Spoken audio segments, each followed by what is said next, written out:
over the couple of years, right, where the regulatory stick is weakening.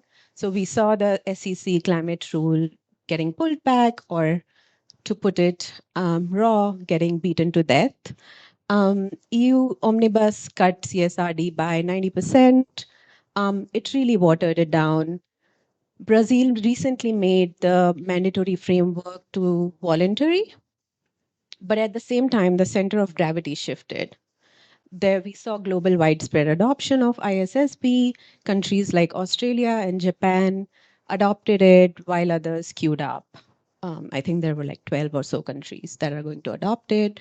And then within the US, the states stepped up, like California and New York, in the absence of federal rule to bridge that gap.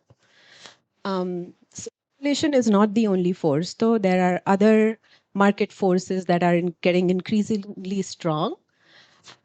First is investors and capital market. 70% of global investors want sustainability built into their strategy.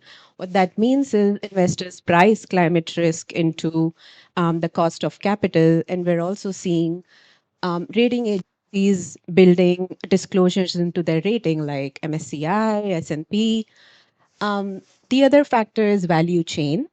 So large buyers are cascading Scope 3 and CSRD related data requirements down through their value chain via CDP, EcoVadis. So even if you're not a candidate under CSRD right now, you still may be impacted by that, and your biggest customers may reach out to you for data.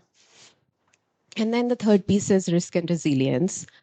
Climate risk are becoming central input to the ERM process, and companies are using them to identify operational risks, emerging opportunities, supply chain disruption, physical risk, transition risk. And the sustainability leaders are finding materiality assessments and climate risk assessments increasingly helpful. So sustainability data is becoming business grade intelligence.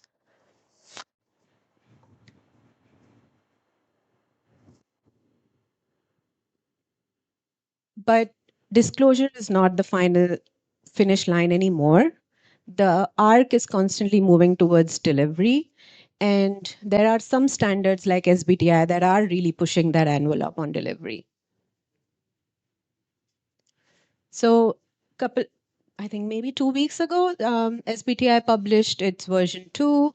They headline it Ambition to Action. And what it really does is shift the focus from target setting to now action.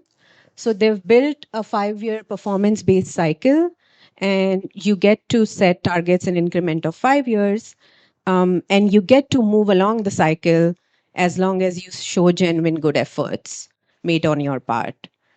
The other key takeaway here are they've also introduced a long-term target, which is kind of something new, which sits in between net zero and the near-term target. The other takeaway here is they dropped the scope 3 test, which was initially the 40% threshold. So now you have to focus on scope 3, at least for the large companies, as long as it's a material category for your business. And the threshold is 5% or more.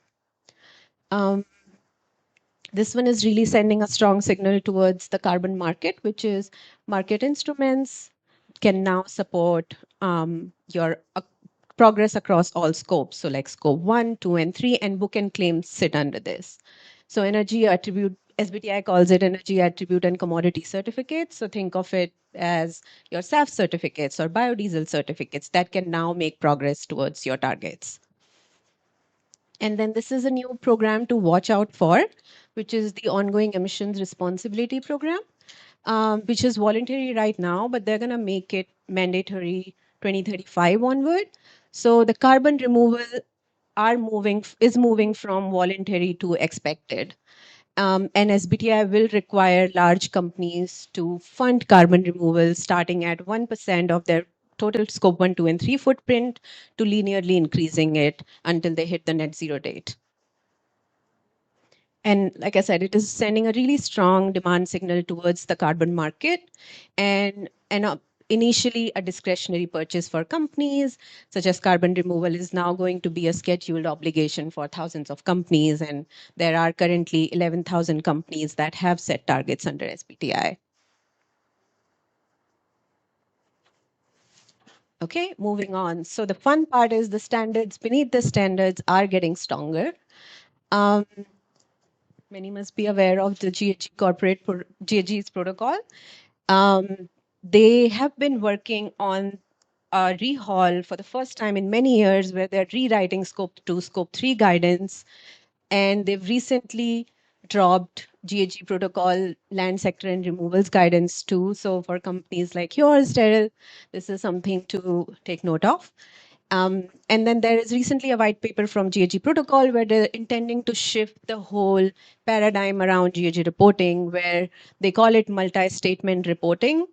And what it does, it proposes a structure where any market instruments and beyond physical inventory actions will now sit in their own statements alongside physical inventory. Right now, we have a consolidated statement.